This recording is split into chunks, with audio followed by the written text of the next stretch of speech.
In the vast Canadian landscape, Harry and I continue our journey on the paths of the Trans-Canada Trail, a trail stretching 28,000 kilometers, taking us to the Atlantic, Pacific, and Arctic Oceans.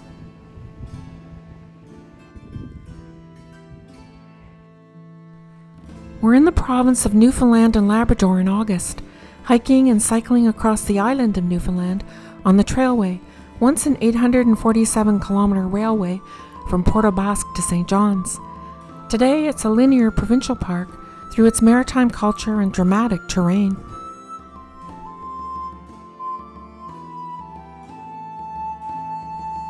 Before getting into the places we've discovered, I'd like to invite you to join our mission of supporting the parks and trails we explore. If you enjoy our content, please consider tapping the like button, subscribing to our channel, or sharing a thought in the comments below. Your support doesn't cost you money, but it will aid the growth of our channel and empower us to help these remarkable places and the wildlife that calls them home.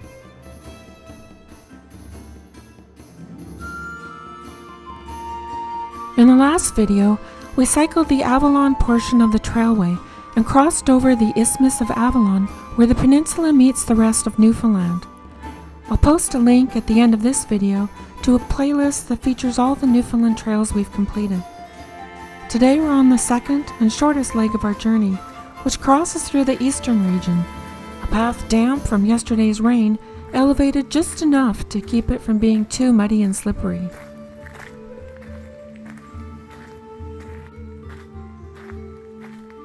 Today, reminders of the railway era abound. Train stations, railway car displays, and 132 trestles have been restored for trail users.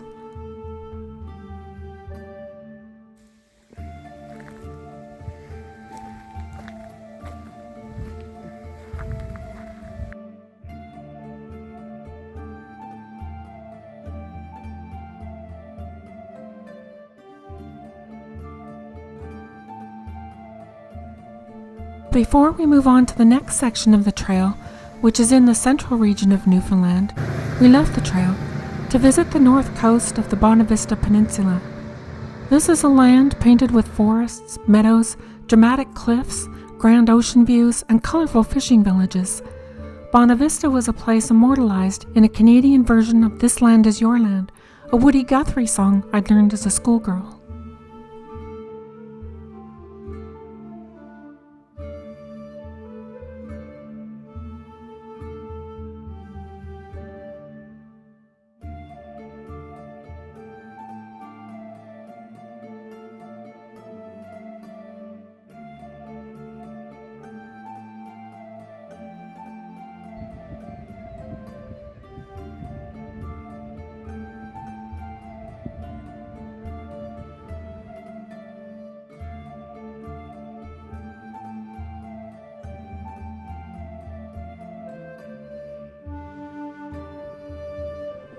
In the village of Elliston, we discovered 130 hobbit-like root cellars, tucked here and there into little hills.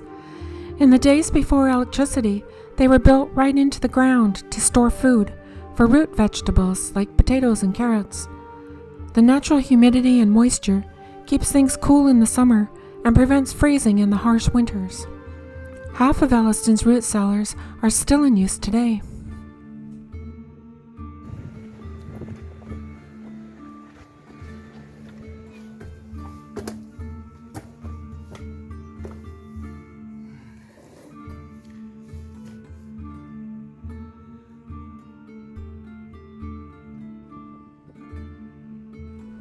Elliston's puffin viewing site, accessible by a 5-minute walk from a parking lot, offers the closest view of puffins from land in North America.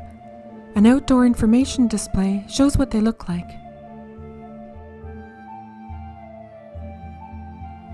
Reaching the edge of the precipice, we saw the puffins.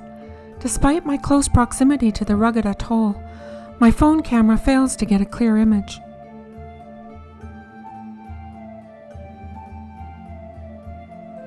This was a stressful time for the puffins.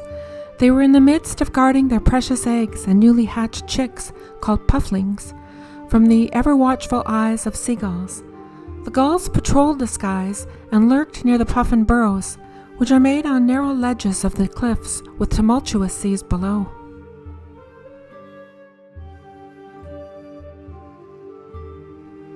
The wind whipped around us, while puffins stood stoically on the precipice, with their small stature and an air of tenacity about them, dedicated to the survival of their young.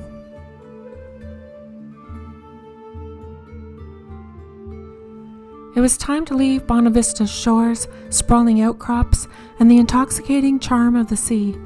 We head back now to the Trans-Canada Trail and the Central region.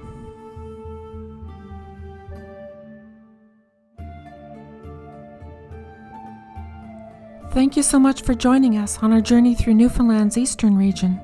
If you liked the video, don't forget to give it a thumbs up and subscribe for more adventures. And I hope to see you all again very soon.